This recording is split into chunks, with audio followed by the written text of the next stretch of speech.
बचपन से हम सभी ने एक बात जरूर सुनी है कि भगवान शिव का न कोई आदि है और न कोई अंत। यानी शिव न तो कभी जन्मे हैं और न ही कभी उनका अंत होगा। लेकिन अगर हम कुछ प्राचीन ग्रंथों को ध्यान से देखें तो वहां शिव जी की उत्पत्ति को लेकर अलग अलग कथाएं मिलती हैं। कुछ जगहों पर तो यहाँ तक बताया गया है कि शिव जी के माता पिता कौन थे। अब सवाल ये उठता है कि अगर शिव अजन्मे हैं तो फिर इन ग्रंथों में उनके जन्म की बात क्यों कही गई है। कुछ लोगों का मानना है कि ब्रह्मा ही शिव जी के पिता हैं। इसका कारण विष्णु पुराण की एक कथा है जिसमें बताया गया है कि शिव का एक बाल रूप है जिसे रुद्र कहा जाता है, और उस कथा के अनुसार रुद्र की उत्पत्ति स्वयं ब्रह्मा से हुई थी। लेकिन क्या सच में ऐसा ही है? क्या वास्तव में ब्रह्मा ही शिव के पिता हैं? और अगर शिव पूरे संसार को ज्ञान देने वाले देव हैं तो उन्होंने यह ज्ञान आखिर किससे प्राप्त किया? इन सभी सवालों का जवाब जानने के लिए हमें पुराणों में छिपे उस रहस्य को समझना होगा जो शिव के अस्तित्व से जुड़ा है। लेकिन उससे पहले अगर आप भगवान शिव के भक्त हैं तो वीडियो को लाइक जरूर करें और कमेंट में हर हर महादेव लिखकर। अब बात करते हैं ग्रंथों में लिखी कथाओं की। शिव पुराण के अनुसार भगवान शिव अजन्मे और स्वयंभू है। इसका मतलब है कि उनका जन्म किसी माता पिता से नहीं हुआ, बल्कि वे स्वयं ही प्रकट हुए हैं। लेकिन जब हम विष्णु पुराण को देखते हैं तो वहां एक अलग कथा मिलती है। उस कथा के अनुसार भगवान विष्णु की नाभि से निकले कमल से ब्रह्मा जी की उत्पत्ति हुई और फिर ब्रह्मा के तेज से शिव का प्राकट्य हुआ। यही कारण है कि शिव जी को अक्सर गहरी ध्यान मुद्रा में दिखाया जाता है। लेकिन हैरानी की बात यह है कि शिव पुराण में एक बिल्कुल अलग कथा मिलती है। उसमें बताया गया है कि एक बार जब शिव अपने घुटनों को मल रहे थे तब उनके घुटनों के मैल से श्री हरि विष्णु की उत्पत्ति हुई। अब यहाँ सबसे बड़ा सवाल यह खड़ा होता है कि आखिर सच कौन सा है? क्या विष्णु से ब्रह्मा और ब्रह्मा से शिव प्रकट हुए, या फिर स्वयं शिव से विष्णु और बाकी सृष्टि की उत्पत्ति हुई? यही वह रहस्य है जिसे समझे बिना शिव के असली स्वरूप को जान पाना लगभग असंभव है। अब यहाँ एक समस्या सामने आती है, क्योंकि अलग अलग पुराणों में इस विषय पर अलग अलग बातें कही गई हैं। लेकिन विष्णु पुराण में एक और कथा का वर्णन मिलता है जिसके अनुसार ब्रह्मा को ही शिव का पिता माना गया है। अब सवाल यह उठता है कि क्या सच में ऐसा ही है? तो आइए इस रहस्य को समझने की कोशिश करते हैं। लेकिन उससे पहले एक और प्रसिद्ध कथा को जान लेते हैं। यह वही कथा है जिसके आधार पर शिव को आदि और अनादि यानी बिना शुरुआत और बिना अंत वाला कहा जाता है। कहते हैं कि बहुत समय पहले की बात है। एक दिन भगवान विष्णु और ब्रह्मा के बीच यह विवाद शुरू हो गया कि दोनों में से सबसे श्रेष्ठ कौन है। ब्रह्मा को इस बात का अभिमान था कि वे सृष्टि के रचयिता हैं और पूरी दुनिया की रचना उन्होंने ही की है। वहीं दूसरी तरफ विष्णु को यह गर्व था कि वे इस पूरे संसार के पालनहार हैं और सारी सृष्टि का संतुलन उन्हीं के कारण बना हुआ है। धीरे धीरे यह बहस इतनी बढ़ गई कि दोनों ही खुद को सबसे महान साबित करने पर पड़ गए। तबीयत अचानक उनके बीच एक विशाल और अनंत दिखाई देने वाला प्रकाश स्तंभ प्रकट हुआ। उस दिव्य स्तंभ के भीतर से एक आवाज सुनाई दी, जो भी इस स्तंभ का अंतिम छोर ढूंढ लेगा वही सबसे श्रेष्ठ माना जाएगा। यह सुनकर दोनों देवताओं ने इस चुनौती को स्वीकार कर लिया। ब्रह्मा जी ने तुरंत एक हंस का रूप धारण किया और उस स्तंभ के ऊपरी सिरे को खोजने के लिए आकाश की ओर उड़ चले। वहीं भगवान विष्णु ने वराह का रूप लिया और उस स्तंभ के निचले छोर को ढूंढने के लिए धरती की गहराइयों की ओर निकल पड़े। लेकिन उन्हें यह नहीं पता था कि जिस स्तंभ को वे खोजने निकले हैं वह कोई साधारण स्तंभ नहीं, बल्कि स्वयं महादेव का अनंत स्वरूप था। हजारों वर्षों तक खोजने के बाद भी ब्रह्मा और विष्णु उस खंभे का अंतिम छोर नहीं ढूंढ पाए। आखिरकार दोनों थककर वापस उसी स्थान पर लौट आए जहां से उन्होंने अपनी खोज शुरू की थी। तभी उस अनंत स्तंभ के भीतर से भगवान शिव प्रकट हुए। इस घटना से यह सिद्ध होता है कि शिव का न तो कोई आदि है और न ही अंत। वे अनंत हैं और सृष्टि से भी परे हैं।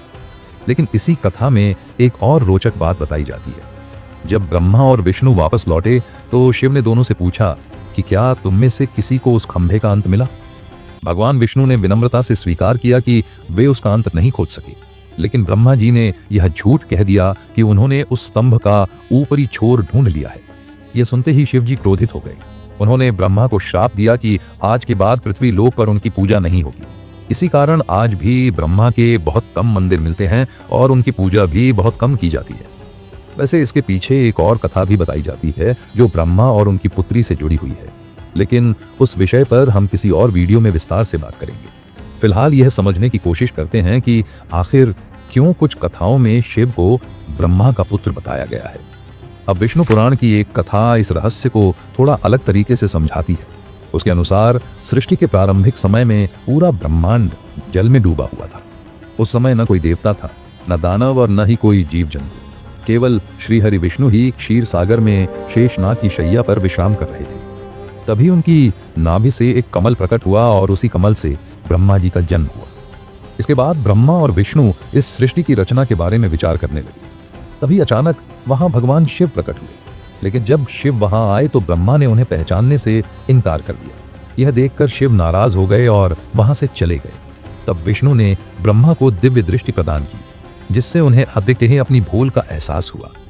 अपनी गलती समझने के बाद ब्रह्मा ने शिव से क्षमा मांगी और उनसे एक वरदान मांगा कि वे उनके पुत्र के रूप में जन्म लें। शिव ने उनकी प्रार्थना स्वीकार कर ली और उन्हें यह आशीर्वाद दे दिया। हजारों वर्षों के बाद जब ब्रह्मा ने सृष्टि की रचना शुरू की तो उन्हें एक सहायक की आवश्यकता पड़ी। तभी उन्हें शिव का दिया हुआ वरदान याद आया। इसके बाद ब्रह्मा ने कठोर तपस्या की। उनकी तपस्या से प्रसन्न होकर भगवान शिव एक छोटे बालक के रूप में उनकी गोद में प्रकट हुए। कहा जाता है कि यही शिव का एकमात्र बाल रूप था। जब शिव बालक के रूप में प्रकट हुए तो वे जोर जोर से रोने लगे। तब ब्रह्मा ने उनसे पूछा कि वे क्यों रो रहे हैं। बालक ने बड़ी सरलता से कहा कि उनका कोई नाम नहीं है, इसीलिए वे रो रहे हैं। तब ब्रह्मा ने उन्हें पहला नाम दिया, रुद्र। रुद्र का अर्थ होता है रोने वाला, लेकिन यह नाम भी शिव को पसंद नहीं आया। इसके बाद ब्रह्मा ने उन्हें दूसरा नाम दिया, सर्व। फिर भी शिव शांत नहीं हुए। तब ब्रह्मा ने उन्हें एक के बाद एक कई नाम दिए, जैसे भव, उग्र, भीम, पशुपति, ईशान और महादेव।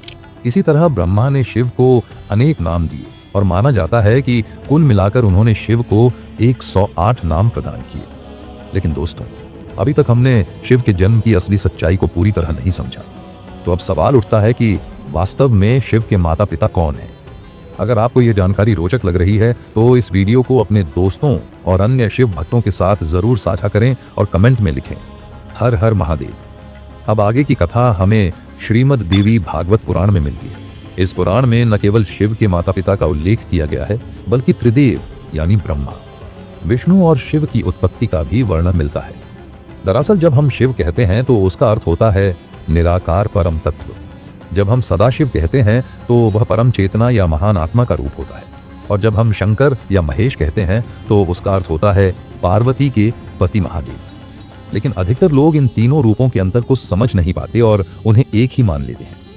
श्रीमद् देवी भागवत पुराण के अनुसार एक बार नारद जी ने अपने पिता ब्रह्मा से प्रश्न किया कि इस सृष्टि की शुरुआत किसने की। साथ ही उन्होंने यह भी पूछा कि भगवान शिव, विष्णु और स्वयं ब्रह्मा के माता पिता कौन हैं। तब ब्रह्मा ने उत्तर दिया कि प्रकृति स्वरूपा माता दुर्गा और काल रूप सदाशिव ही उनके माता पिता हैं और उन्हीं से त्रिदेव यानी ब्रह्मा, विष्णु और शिव की उत्पत्ति हुई। कुछ ग्रंथों के अनुसार शिव के माता पिता को लेकर एक और रोचक वर्णन मिलता है। शिव पुराण में बताया गया है कि काल स्वरूप सदाशिव और पराशक्ति अंबिका ही शिव के मूल स्रोत माने जाते हैं। इन दोनों में भी सर्वोच्च स्थान काल सदाशिव का है, क्योंकि कहा जाता है कि उन्होंने ही पराशक्ति अंबिका की भी रचना की थी। अंबिका 8 भुजाओं वाली थीं और वही आगे चलकर प्रकृति रूपी मां दुर्गा भवानी के रूप में प्रसिद्ध हुई। बहुत प्राचीन समय की बात है, जब इस ब्रह्मांड में कुछ भी मौजूद नहीं था। न आकाश था, न पृथ्वी, न कोई जीव और न ही कोई देवता। उस समय केवल एक ही परम शक्ति विद्यमान थी, काल स्वरूप सदाशिव। वही आदि परमेश्वर थे जिनसे सृष्टि की शुरुआत हुई। उनके भीतर ही शक्ति के रूप में दुर्गा भी समाहित थी। दोनों साथ साथ काशी के आनंद वन में विचरण कर रहे थे। एक समय ऐसा आया जब दोनों के मन में विचार उत्पन्न हुआ कि अब सृष्टि का विस्तार किया जाना चाहिए। उन्होंने सोचा कि ऐसे प्राणियों की रचना की जाए जो इस ब्रह्मांड को आगे बढ़ाएं और सृष्टि का संचालन कर सके। इसी विचार के साथ उन्होंने निर्णय लिया कि किसी और पुरुष को उत्पन्न किया जाए जो इस संसार की जिम्मेदारी संभाले, ताकि वे स्वयं निर्वाण की अवस्था में स्थित होकर ध्यान और शांति में लीन रह सकें। इसी उद्देश्य से सदाशिव ने अपने बाएं अंग से भगवान विष्णु को प्रकट किया। इसका अर्थ यह है कि उन्होंने अपने ही स्वरूप के एक अंश से विष्णु की उत्पत्ति की। इसके बाद सदाशिव और पराशक्ति ने एक और सृजन का विचार किया और इस बार उन्होंने अपने दाएं अंग से ब्रह्मा को उत्पन्न किया। उसी क्षण ब्रह्मा को विष्णु की नाभि से निकले कमल पर बैठा दिया गया और वही कमल उनका आसन बन गया। जब ब्रह्मा उस कमल से प्रकट हुए तो उन्होंने सृष्टि की रचना का कार्य अपने हाथ में ले लिया। लेकिन एक समय ऐसा भी आया जब ब्रह्मा और विष्णु के बीच यह विवाद खड़ा हो गया कि दोनों में से श्रेष्ठ कौन है और इस सृष्टि में सर्वोच्च स्थान किसका है। धीरे धीरे यह विवाद बढ़ने लगा। तभी अचानक उनके बीच एक विशाल प्रकाश स्तंभ प्रकट हुआ, जिसकी कथा हम पहले भी जान चुके हैं। दरअसल वह साधारण स्तंभ नहीं था। उसी प्रकाश से एक दिव्य वाणी सुनाई दी। वह स्वयं काल स्वरूप ज्योतिर्लिंग थे। उन्होंने ब्रह्मा और विष्णु से कहा, हे पुत्रों, तुम दोनों ने महान तपस्या की है और उसी के फलस्वरूप तुम्हें दो महत्वपूर्ण कार्य सौंपे गए हैं। पहला है सृष्टि का निर्माण करना, जो ब्रह्मा का कार्य है। दूसरा है इस सृष्टि का पालन करना, जो विष्णु का कार्य है। इसी प्रकार मेरा एक और रूप है, रुद्र, जिसे मैंने संहार अर्थात विनाश के कार्य के लिए प्रकट किया है। लेकिन सदाशिव ने एक और महत्वपूर्ण बात कही।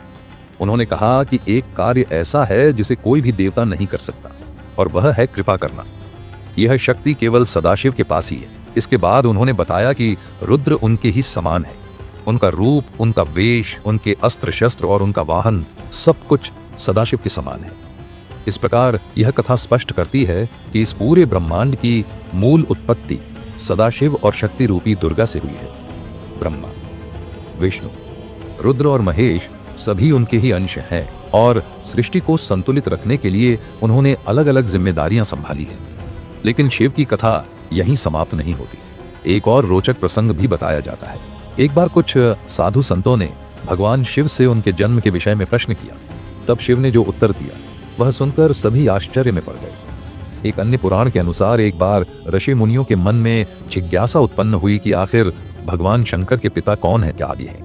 उन्होंने स्वयं शिव से यह प्रश्न पूछा, हे महादेव, आप तो सबके जन्मदाता माने जाते हैं, लेकिन आपके माता पिता कौन हैं? तब शिव मुस्कुराए और बोले, हे मुनिवर, मेरे जन्मदाता भगवान ब्रह्मा हैं। मुझे इस सृष्टि के रचयिता ब्रह्मा ने ही जन्म दिया है। यह सुनकर ऋषियों ने फिर पूछा, यदि ब्रह्मा आपके पिता हैं, निहत्याय हैं, तो आपके दादा कौन हुए? शिव ने उत्तर दिया, इस सृष्टि का पालन करने वाले भगवान विष्णु ही मेरे दादाजी हैं। ऋषि अभी भी संतुष्ट नहीं हुए। उन्होंने फिर प्रश्न किया, यदि ब्रह्मा आपके पिता हैं और विष्णु आपके दादा, तो आपके परदादा कौन हुए? तब भगवान शिव मुस्कुराए और बोले, स्वयं शिव।